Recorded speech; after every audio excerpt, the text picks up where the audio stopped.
the truth is the new hate speech. We both get accused of hate speech, you know, and thankfully I'm not banned from YouTube yet. But even now, we're having to tiptoe around certain projects. Might have to edit some things. It's like, you know, thankfully I put all my stuff on Rumble. And, you know, like I said, how long have you been doing this for? You've been in this for a while, huh? Yeah, 2009, I used to be on a platform called, what was that thing called? Oh, Blog Talk Radio. Oh, okay. And I was so surprised at the twins. They said, man, we've been fans of yours since you started. And I'm always shocked because I've been doing this for so long. But I'm always shocked that a lot of people are like, you know, I've listened to you for that long. So since 2009, I came out, and then I think I went viral in 2011. Really? With a video called The Type of Black Woman That Everybody Hates. Well, you go hard on black women. What were we talking about there? I was just talking about the things that they do that piss people off, but everybody agreed. I titled it, the type of black woman that everybody hates. And everybody who watched it, including black women, said, that is true. Yeah. Like, but that was what's that damn Me Too movement?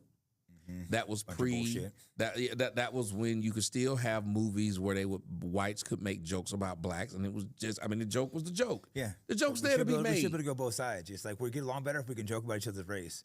Like we become friends if we can make jokes. You become better friends. Well, think about what uptight, like, oh, what did you say about white man? But think about what the fuck it is that you do. You fight. But a lot of the people you fight, y'all become closer because you know that's a kick-ass person. Exactly. It doesn't matter what race you are. I think that's why we get used to racial jokes, no big deal, you know, because it's like you're actually friends, you're fighting each other, you're bleeding together. There's like no racism in a place like that. But in the real world, it's like the divide. And I think a lot of it's deliberate. Some of it's not. Some of it's like you look and you see people causing problems and you point out those problems, they call you racist. I don't think that's racist, though. Do you think that's racist? To say like there's a problem in this community? I don't, you know. No, I used to tell the white people on some of my shows, I said, if somebody accuses you of being racist, just tell them, say, no, I'm just observant. I notice patterns. Yeah, that's racist. No. I just observed this. I'm not being racist. You can dispute it. Here's the numbers. You dispute it, please. Don't call me racist, though. Just call me observant. Yeah. And that was a part of what I've been doing since I started. If you notice, I always used to have an opinion and present the facts of why I came to that opinion. I didn't just say something that you thought was racist. It came from somewhere. It's like what you said. Hey, this came from somewhere. I didn't just pop out of the blue to think this. Yeah. If I saw enough of you rioting and saw the color of the people doing it, I think that you do this. Yeah. And a lot of white people behind those riots too, though. So we deserve blame that. We were jumping around, you know, white guys going on their knees for George Floyd on their knees. I'm just like, oh, you are pathetic. You're just.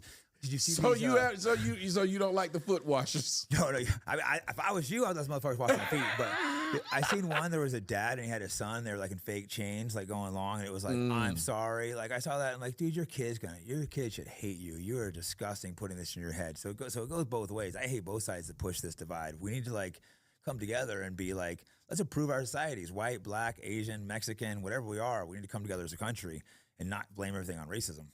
But that's what happened with the liberals. The liberals kept saying, because it was like a landslide of, like, the Latino community did not vote for Kamala Harris. They kept saying, well, why would you vote for Trump when he's trying to deport you? And first off, they're like, if I'm voting, that means I'm a citizen. It should. So I'm not going to be deported. But why would you think because I am this, I feel this way? That's why I think the liberals are the biggest racists. Do you have an ID? Yeah, I know.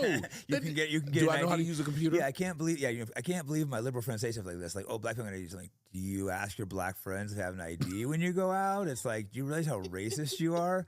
It's just insane. It's like they're the actual racists. Yes, that's what Joe Biden is able to say. They can't get computers. Oh, if you don't vote for me, you're not black. You're not black. Who said black people can't get computers? Someone said that. Yes, they said black people don't know how to use. Said we don't know how to use them or have access to them.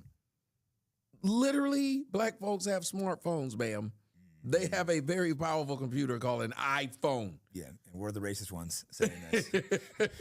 But I think therein lies the problem, but I'm glad you brought up that I think this election was a referendum against that. I told people years ago, and they didn't believe me, I said, well, like anything, if you take the little ball and you drop it, it's going to hit that stuff, and the other ball on the other end is going to do the same thing. I think people are so it went out here, it swung all the way here to where you couldn't say anything. It's swinging back the other way now, and people are sick of that shit. I know, I agree. Like I said, my show is brand new, but growing really quick because I'm having these type of conversations. Yours is big, even though you're exiled. It's like people are sick of this shit. They're pushing back against cancel culture. Like, people are sick of these fake fuckers not talking about real issues, not wanting to touch on the touchy subjects. But you're in that you're coming in that place where it's iffy. Yeah, I know. I still might get canceled, but That's what I said. It's iffy. I never use Twitter. I had an account. My manager tweets sometimes, but during they shut the country down for COVID, then BLM, I got so frustrated. I grabbed my phone, started hitting a few tweets.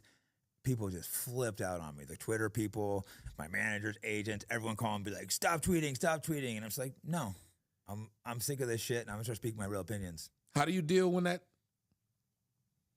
devil is on your shoulder and is saying, "Come on, Jake, we got to make friends, so maybe we shouldn't discuss it." But it's that thing you knew. It's that thing you want to let people know. How do you play that? No, I battle with this. When I was bringing David Duke on, for example, I had a lot of people, including people I respect, try to talk me out of it. They're like, "Man, this guy was in the Klan. If you have him on there, you're not gonna get, you're gonna get ostracized." But the thing is, I'm like, people got to have these conversations. And I also already told David Duke I'd bring him on, and I'm big on keeping your word, And so if I told the guy I'm going to do it, he was already like, I don't think he bought his ticket yet. Or I hadn't bought his ticket yet. But it's like, I already told him, I already give him a date. How am I going to call him and be like, "Oh, David, I decided I'm a coward." So I went ahead and did it anyways. And so far, hasn't been a big backlash. And the Hot Twins did it too. They're super brave as well. So I really like the Twins. Like, they bring on some super controversial guests. Like, they deserve more credit. I like how you said that. That they brought you on. I decided to be a coward. Yeah, you can't just live life as a coward, And everyone, my family, and I get it. I understand why they feel the way. It's not because they hate me. They're just like worried, And I always get people being like, "You're going to get killed." It's like, well, I know. So you run into it with family? Family have been afraid, worried about what you're saying. They don't hate me for it, but they can be a little scared because people they threaten your family and stuff. Sometimes you probably have that happen. They'll come out and kill you and your family, and especially the tiny hat people. I'm going to kill your kids, and then you see they do like to kill kids over in another country. A discussion that I have some friends who are Palestinian, and they were like, "Man, you got to let us come on your show and talk about our side."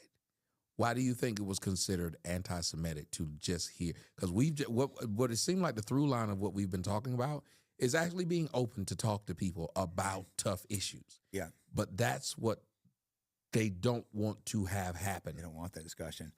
I just had Bilal Muhammad on here, who's a Palestinian fighter, the first to win the UFC champion, and ESPN don't want him. I think Dana White treats him okay, but the owner of the UFC happens to be be the same group, the ESPN, a lot of the journalists. They do not like this guy.